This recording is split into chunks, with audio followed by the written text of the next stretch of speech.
Sir మీరు ఇండస్ట్రీకి రావడానికి చిరంజీవి గారు ఒక ఇన్స్పిరేషన్ అయితే, ఇండస్ట్రీలో మీకంటూ వెన్నుదన్నుగా అల్లు అరవింద్ గారు మీకు నిలబడడం జరిగింది సార్. కానీ ట్విట్టర్లో కానీ బయట కానీ సోషల్ మీడియాలో కానీ అల్లు అర్జున్ గారు నంద్యాల ఇన్సిడెంట్ ఆయన వెళ్ళడం ఆయన విషయంలో కరెక్ట్ అవ్వచ్చు, బట్ ఫ్యాన్స్ అల్లు అర్జున్ గారు అవ్వచ్చు, కళ్యాణ్ గారి ఫ్యాన్స్ అవ్వచ్చు, కొంచెం వారైతే నడుస్తుంది సార్. మిమ్మల్ని అంటే మీ దాకా మీ కామెంట్స్ కానీ అల్లు అర్జున్ గారు వెళ్ళడం కరెక్టేనా అన్నట్టు కూడా కొన్ని వార్తలు వస్తున్నాయి సార్. దానికి కన్క్లూజన్ ఏమైనా ఇస్తారు? ఈ విషయంలో పెద్దలు బన్నీ గారికి అత్యంత సన్నిహితులైన బన్నీవాసి గారు చాలాసార్లు దీన్ని క్లారిఫై చేశారు. సో నేను దాన్ని వేరే విధంగా క్లారిఫై చేయను. బట్ ఒక మెగా అభిమానిగా నేను ఫ్యామిలీలో ఉన్న అందరు హీరోల్ని అభిమానిస్తాను. నాకు అందరూ ఇష్టం. నాకు చిరంజీవి గారు అంటే చాలా ఇష్టం. అల్లు అర్జున్ గారితో నాకు పర్సనల్ రిలేషను జర్నీ ఉంది.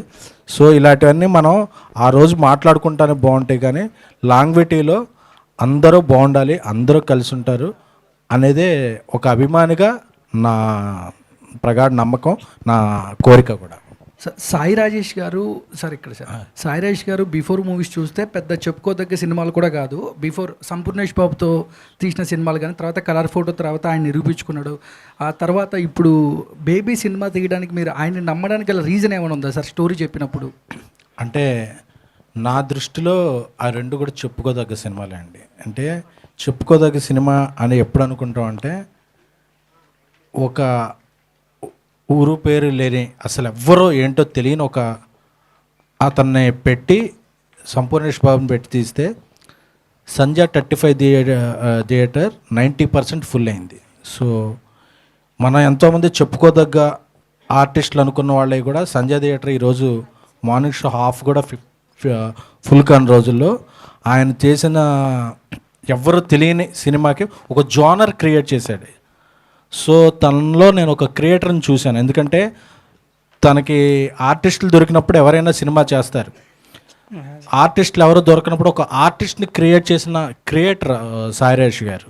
అలాగే కొబ్బరిమట్ట అనే సినిమాకి నేను వేరే ఎవరితో కంపేర్ చేయకూడదు, కానీ ఆ సీజన్లో వచ్చిన వాళ్ళలో క్రాస్ రోడ్స్లో హైయెస్ట్ డేస్ హౌస్ఫుల్ అయిన సినిమా కొబ్బరిమట్ట.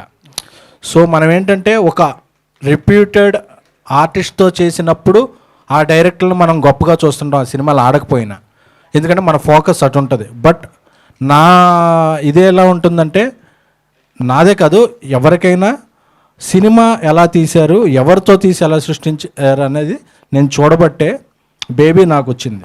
ఎందుకంటే Sai Rajesh much more talented than Hrudayakaleyam Kobbarimatta అనేది ఆయన చూసిన హృదయకాలం చూసి అనుకున్నాను. ఎందుకంటే అక్కడ ఎవరన్నా ఒక రిప్యూటెడ్ ఆర్టిస్ట్ని పెట్టి ఆ కామెడీ తీస్తే అది అందరిలో ఒకడైపోయేవాడు. అందరిలో ఒకడుగా ఎందుకు అతను నిలబడ్డాడంటే ఒక జోనర్ని క్రియేట్ చేశాడు.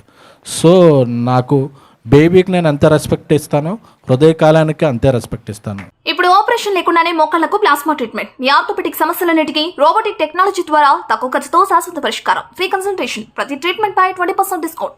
ఈ ఆఫర్ కొద్ది రోజులు మాత్రమే, త్వరపడండి. V9 hospitals 9281465842.